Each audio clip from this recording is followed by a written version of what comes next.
SMV Fitness. Strengthening people. For more videos and updates about fitness, subscribe our channel and press the bell icon. Follow us on Facebook and Instagram.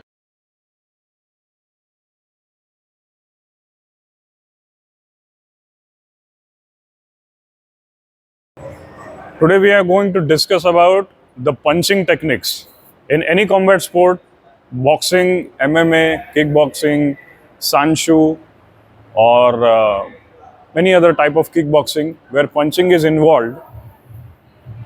We are going to discuss the basics of punching. First of all, we'll be discussing the straight punches and the logic or the basis of straight punches. So suppose I'm having Kunal with me today. So please face the camera. So if he is standing like this, or this is going to be the axis, right? Whenever you're thinking about a straight punch, I have to think about the midline. Any stance or any style of guarding, any style of guard I am comfortable with, the main essence of the straight punch lies in your center line. All right, so let's take an orthodox stance. So this is an orthodox stance. I'm guarding like this. Straight punch is going to be in front of the straight line or in front of the center line. This is going to be the straight punch. This is how I jab and a cross, jab and the cross. So the idea of straight punching is to punch towards your center line. All right, give it a try. You just stand. Make sure that you are standing in front of this stick. Okay, all right. So now take your comfortable stance. कुठलाही comfortable stance तुझा जो घे. Okay, so मी याला काय करतो आता फक्त याचं थोडंसं दूर ठेवतो. Okay, so that you can open your hand completely. Okay, guard on guard and now try to hit a punch. Okay.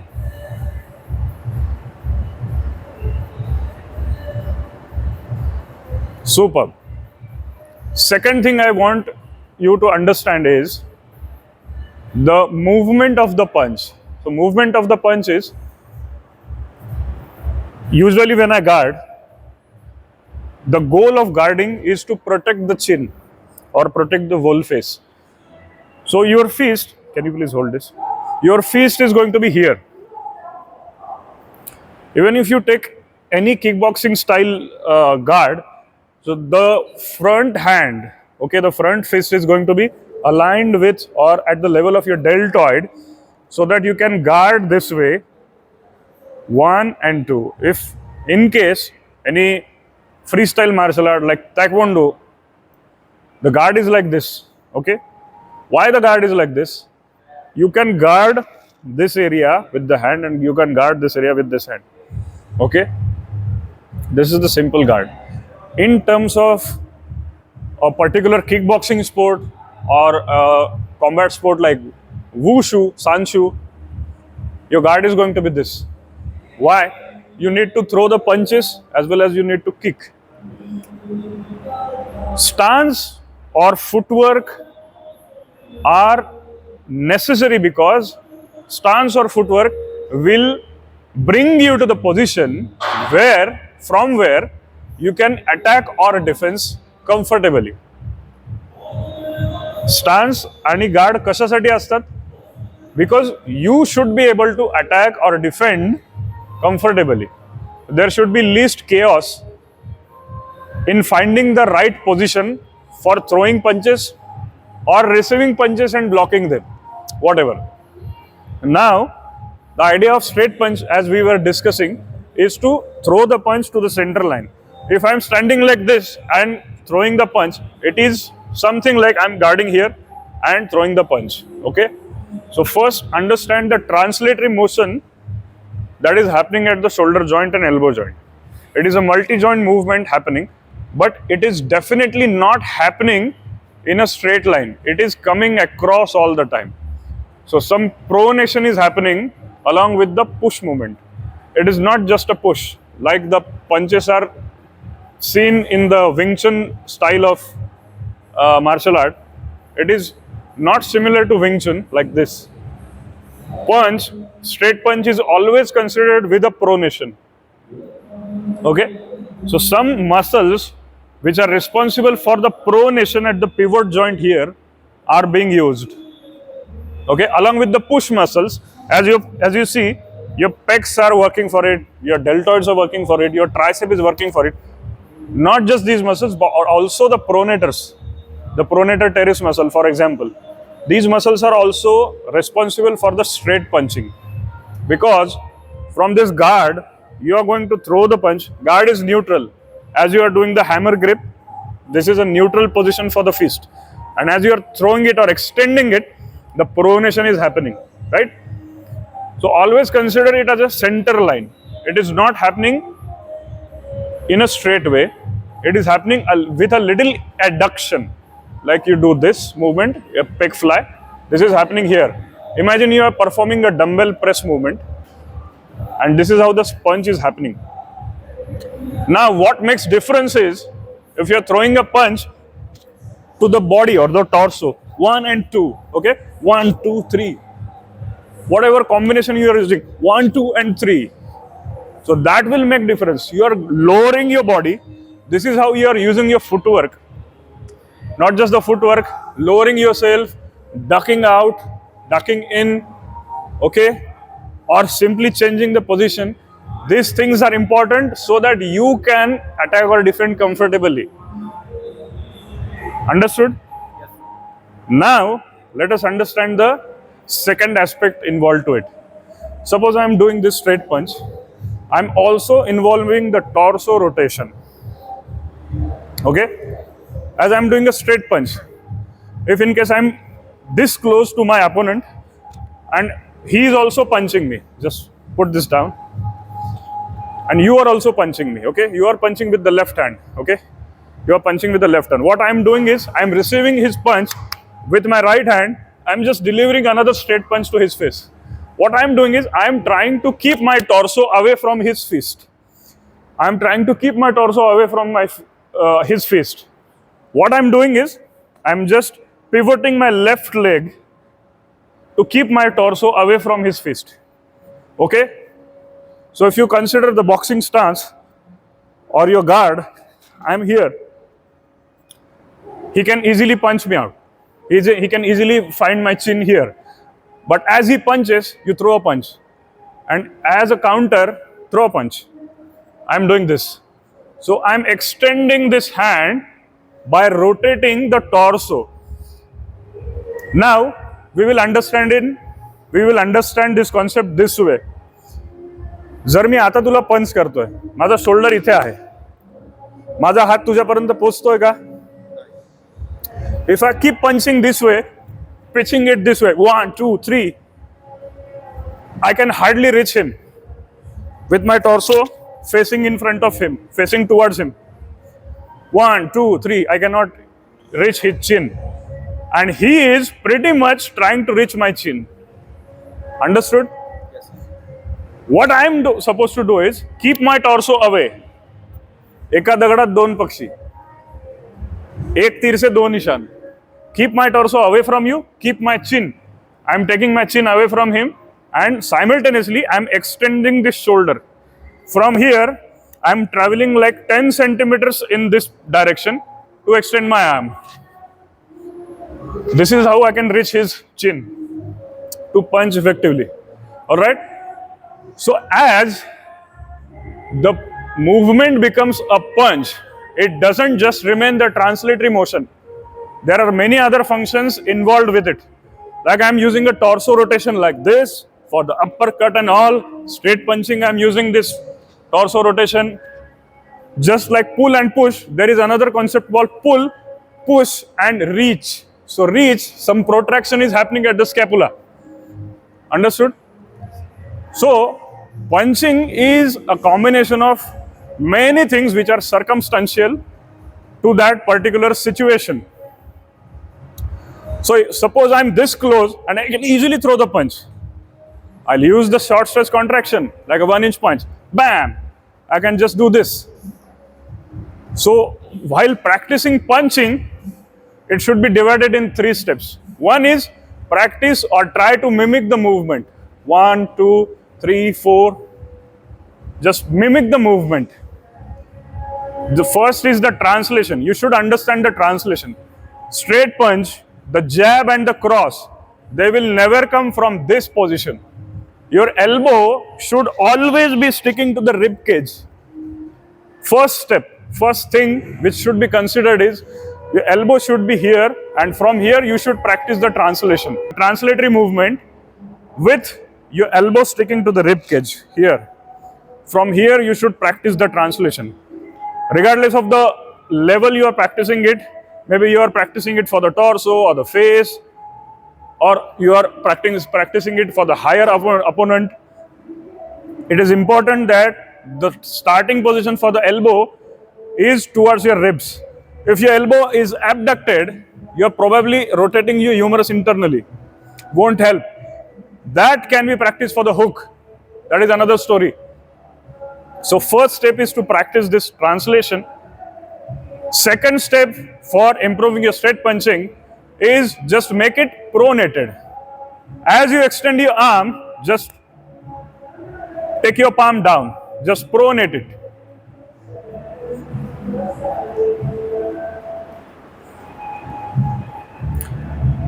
Moreover, you can practice it in a slow motion. This is the neutral practice, and this is the practice with pronation. You can similarly practice this with a level which is higher than the clavicle. But again, the previous important thing which I mentioned is target your center line always. Always target your axis, the vertical axis. First is this. My palm, my fingers are starting here, and as I extend my arm, they are just coming towards the center line. Understood?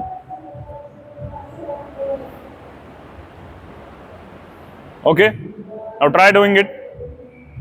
Superb. Superb. You're doing good. So now try to do it here. So this is just in front of him. Now do not pronate now. Just for now, just extend the arm. Superb. Understood the translation? Superb. Now do it here. Superb. Superb. Now add on essence of the pronation. Superb.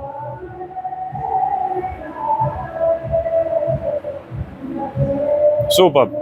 Now stand in a cross stance. Superb. Now do it with the right hand. Superb. Now do it with the left hand as well.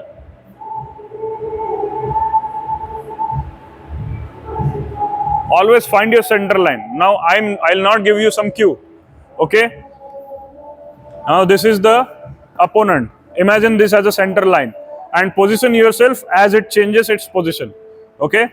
Now your target is to, I will stand here. It is your duty to position yourself so that this becomes your center line. Alright? I'll keep this moving. Alright? Just start.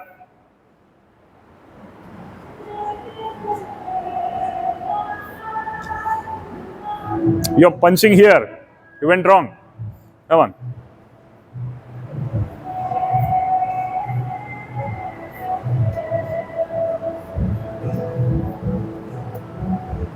So first make sure with the changing position of the opponent, you are changing your position. I'll give you an example. You can also change the same for me. Okay, I'm punching here. 1, 2. This becomes my center line. So what I do is, I change it this way. Okay, then I change it again. This always remains my center line. This always remains my center line. Footwork is for this thing. Understood? Yes, sir. Wherever the opponent moves, make sure he is with the center position. Okay, now change it, keep changing it. 1, 2, see, it still becomes my center position. I position myself such that it remains again always at center for me. Superb.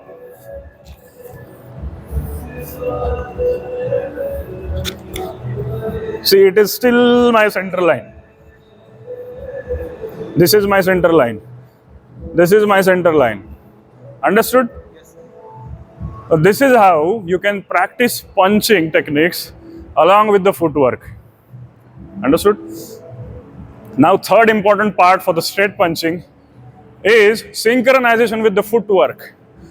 So first, any footwork, any stance, as I demonstrate first, the orthodox stance, stand with your feet exactly beneath your hips, take your right leg back, turn your left foot internally a little, your right heel should be elevated, and then guard.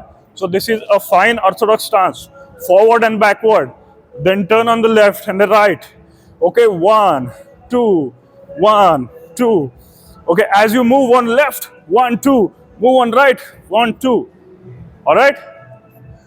First, practice it in a stationary position. Do not move here and there, just practice stationarily. Then add on a little of footwork with it. As you take this foot forward, jab. As you take it neutral, then a cross. Okay? Jab and cross. Okay? As you go on left, jab and cross. Okay? As you move here, jab and cross. This is how we should practice the footwork.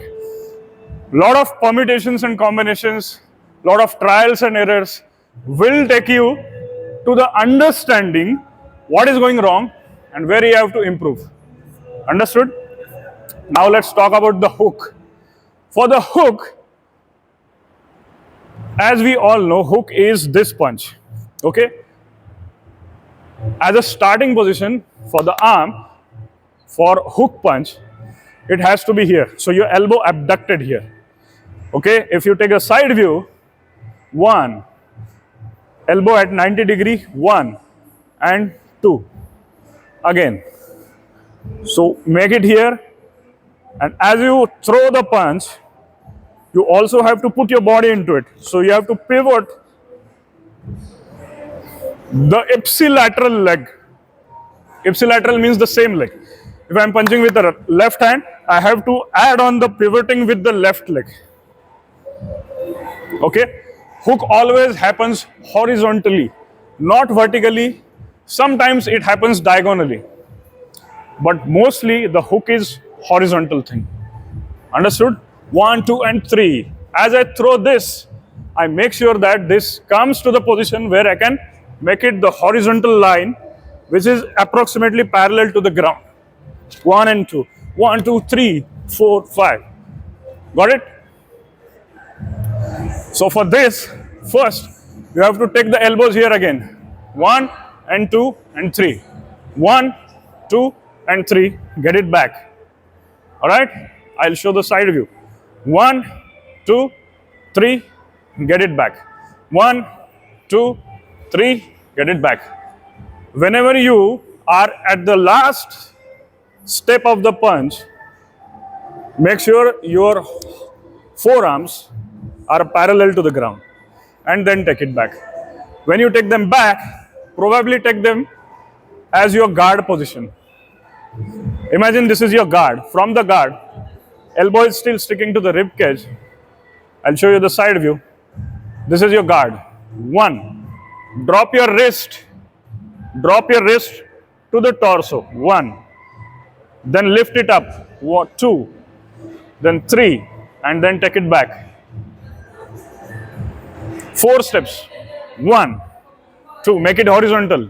3, 4. Take it back. 1, 2, 3, 4.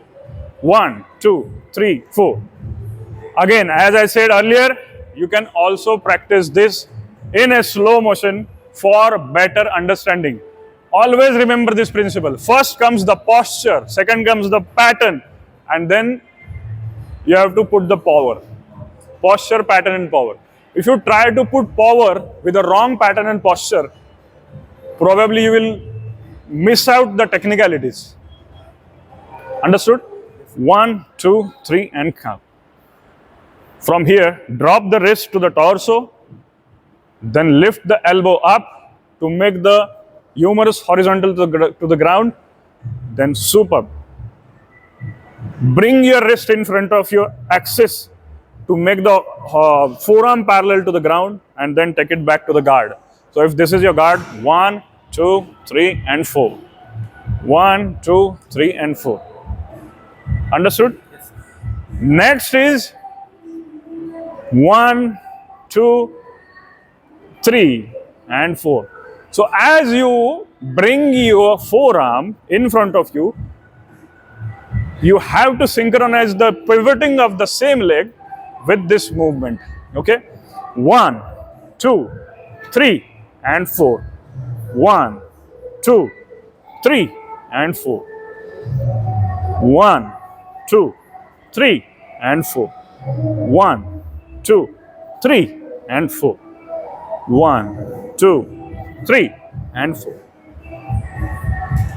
Try doing it.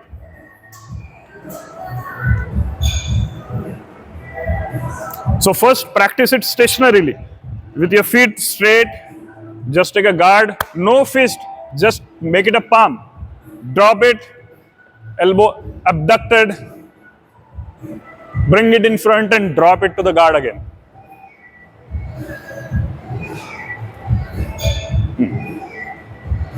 Take it back to the guard. So is this your guard? Your guard is going to be here. This is your guard. Okay? So guard should be here, not here. Okay? Drop it here to the west. Drop it here to the west. Superb. Bring it up high.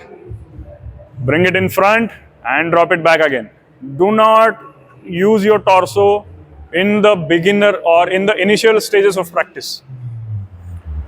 And as you start, getting better and better with your practice, what you can do is 1, 2, 3 and take it back. 1, 2, 3 and take it back. Then you can do it in a stance. Okay, from here 1, 2, 3 and take it back. 1, 2, 3 and take it back. And then you can practice it like this. 1, 2, 3, 4, 5, 6. Okay? Any questions you want to ask? Okay, all right. Shall we move on to the next punch? Yes. Then is the uppercut, the big boy. Uppercut is considered as a deadliest punch amongst these three. Why so? I'll tell you. So for the uppercut thing, you have to drop your torso down and take the punch. Drop the torso down and take the punch. So it is a vertical action happening with your forearm. So imagine this center line is not being used for the straight punch, the horizontal punch, but the vertical thing. Straight punch is very much horizontal, the thrusting force. Hook is a rotational force. Uppercut is again a thrusting force, but in the direction against the gravity. Okay? So this again has a concern with the center line. If I'm standing like this, I'm dropping my hand here and just thrusting it here. So if we consider the geometry, at the end position of the uppercut, my forearm is absolutely vertical. And if my forearm has to be vertical and aligned with the center line, I have to abduct my arm this way. Okay? And then this punch is going to happen. Okay? For this to happen, what I am supposed to do is just hold this stick like this. So again, we come to the center line principle. Practically, I cannot join my forearms and hold it for much longer. Okay? There are limitations. There are structural limitations, biomechanical limitations. But if I move my body a little, I can surely make it vertical. So what I have to do is, I have to use my torso.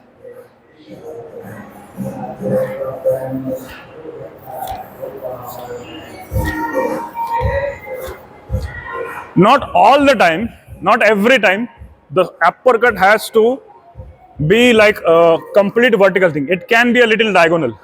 It can be a little diagonal. Not always vertical. It can be a little diagonal. But the practice has to be done as it is a vertical thing. Okay? So you have to practice the shoulder drop thing.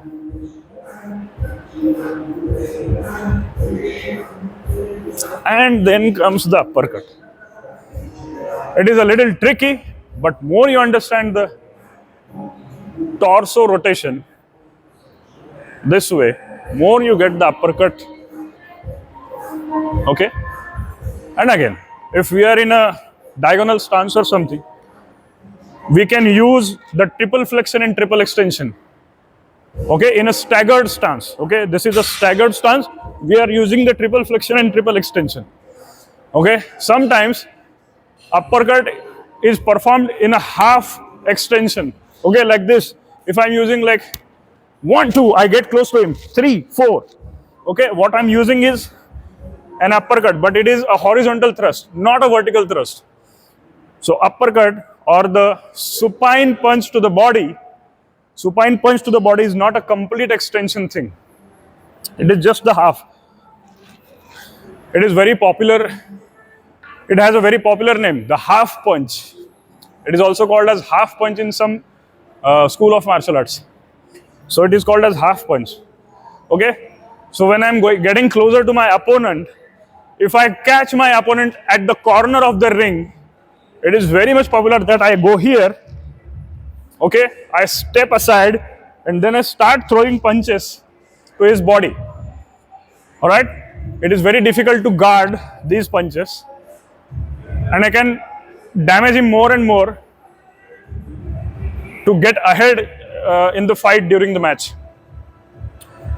So it again has to be practiced step by step. Split it into steps. So what can be the step 1? From here, drop the elbow here. Drop it here, drop it here, drop it here, and then take it in front. So here, the practice should start with this. 1, 2, 1, 2, 1 and 2, 1 and 2. Now here, the goal should be to extend the elbow in front. The angle doesn't change here like a dumbbell curl. It has to be fixed, pretty much fixed. Drop it down, and technically or kinesiologically, it is a shoulder flexion happening with the elbow bent. Elbow flexed at 90 degrees, elbow flexed at 90 degrees approx, and shoulder flexion is happening. Understand it this way. Okay, the guard is neutral. Guard is not supinated or pronated. Guard is always neutral, or sometimes supinated to guard like this. But many a times guard is neutral or a diagonal thing. Okay, from here, elbow is dropped behind. Your fist is dropped down to the waist, and then change the position of the elbow. Elbow is here. It is changing the position. From here, elbow is traveling till here. So understand the arc. From here, it is moving here to hit the chin of the opponent, like this. Okay? No bicep curl is happening here. Please understand. Okay? Drop your fist down to the waist and take it in front. Take it back to the guard. Drop your fist down to the waist. Perform the uppercut and take it back to the guard. So this is going to be the first step 1. Simple step 1. Step 2 can be add a little of your torso to this movement. Drop it down and throw it up. Drop it down and throw it up. So this can be modified as first take your shoulder back, then drop it down, and then extend it with the torso rotation. Okay? Then you can do it with the stance. So this can be a 3-step progression to learn the practice of uppercut. Any questions you want to ask? Superb. And then you can add on some combinations of the punches. 1, 2, 1, 2 and hook. 1, 2, hook and the uppercut. Many. But first you have to master the individual skill. Synchronize it with footwork. Right? And then you can practice it with permutations and combinations, trials and errors. Hope this helps. If you don't have any questions, so we'll quickly give an overview. We'll just quickly revise whatever we discussed about today. We discussed about the 3 punches, the straight punches, jabs and cross, the hook and the uppercut. The most important part in all the three punching techniques is the center line. And why footwork is necessary to position yourself according to the opponent's changing position. Always find your center line in the opponent. Second most important thing we discussed today is split the technique into three parts of maybe 4 parts. So understand the movement. Okay, this is the horizontal translation, like we do the pull and push. Okay, along with the pull and push, we are adding the pronation here. The most important part, the starting position and the end position, it always lies with the elbow sticking to the torso. Got it? For second, the abduction and adduction. Vertical abduction and horizontal adduction. Vertical abduction and horizontal adduction combinedly forms the hook punch. Alright? And then is the uppercut. So you have to use this shoulder movement in your upward thrust of the fist to make the uppercut happen this way. Okay, 1 2 3, 1 2 3 4. Okay, you have to use this. I hope this helps and adds some positive factors in your MMA or kickboxing practice. If you want us to make more videos like this, get in touch with us. Let us know that what kind of a content you're wanting from us. Thank you very much. Stay strong. Thanks for watching. Do not forget to like, share and ask for a suggestion or a question in a comment below if any. SMV Fitness. Strengthening people.